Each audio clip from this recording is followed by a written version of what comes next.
Hello everyone.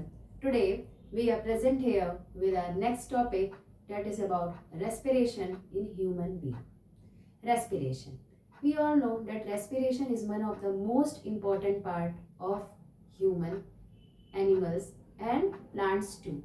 Whatever the living organisms are there, they all do respiration. जितनी भी living things हैं इस दुनिया में सब रेस्पिरेशन करती हैं because it is a need for survival. Now we know respiration means inhalation of oxygen and we are exhaling carbon dioxide. Oxygen को इनहेल करते हैं, कार्बन डाइऑक्साइड को रिलीज करते हैं. But this also include various type of steps. Many steps are present to show the process of respiration.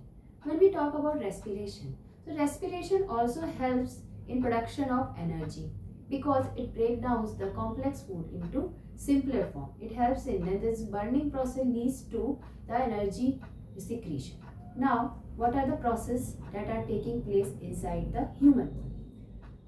When respiratory passage starts from the nasal chamber, first of all, you know that the whole respiration starts from nose. The nose is having two hole-like structure. That holes are called as nostril. नाक में दो hole आपके पास present, that is called as nostril. Nostril से connect होता है जाके nasal chamber. Nasal chamber is consist of nasal hair. Nasal hair present होते हैं. ये क्या करते हैं कि एयर में ब्लॉकेज करते हैं, मतलब कि जो एयर में कह सकते हैं पॉलिटेंट होते हैं उसको अलग रखते हैं, वो हमारे रेस्पिरेटरी ट्रैक्ट में एंटर नहीं करने देते हैं. देन इंटरनल लेयर्स वे hairs are present. After a nasopharynx, that is also कहते हैं nasal passage, pharynx region. After that, larynx is having a part that is called as glottis. This glottis is present at the junction of windpipe and the food pipe. This epiglottis, we can say it prevents the entry of food to the windpipe. After that, it reaches to trachea. The air reaches to trachea. Trachea is the tube-like structure that is present at the center. After trachea, there is primary bronchi. Primary bronchi is there. You can see in the figure that I am showing you at the side. That primary bronchi are there. After this primary bronchi breaks down into secondary bronchi. Okay? After secondary bronchi, it breaks down into tertiary bronchi. And from tertiary bronchi, there are bronchioles present. After bronchioles, there is alveolar duct, from where the alveoli is joined. Alveolar duct, when air reaches to alveolar duct, it enters to the atria. After entering the atria, it reaches to alveolar sac, and from alveolar sac it reaches to alveoli. This alveoli is responsible for gaseous exchange. Whatever the gaseous exchange of carbon dioxide or oxygen is happening, that's all happening in the alveoli. It helps in gaseous exchange.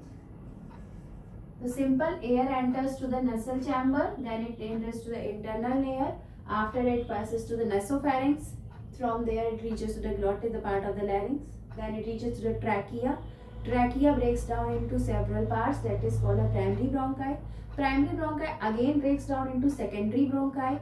From secondary bronchi it breaks down into more fine bronchi, that is called a tertiary bronchi. From here it reaches to the bronchioles. From there it reaches to the alveolar duct. Then atria, alveolar sac, and at the last it is alveoli. So we can say it's a 3, 4, 5, 6, 7, 8, 9, 10, 11, 12. Again 13 stage process, right? 13 parts are there that are involved in the process of respiration in human. I think you have found this video useful. Please take a short screenshot of this all the flow chart that is starting from nasal chamber and ending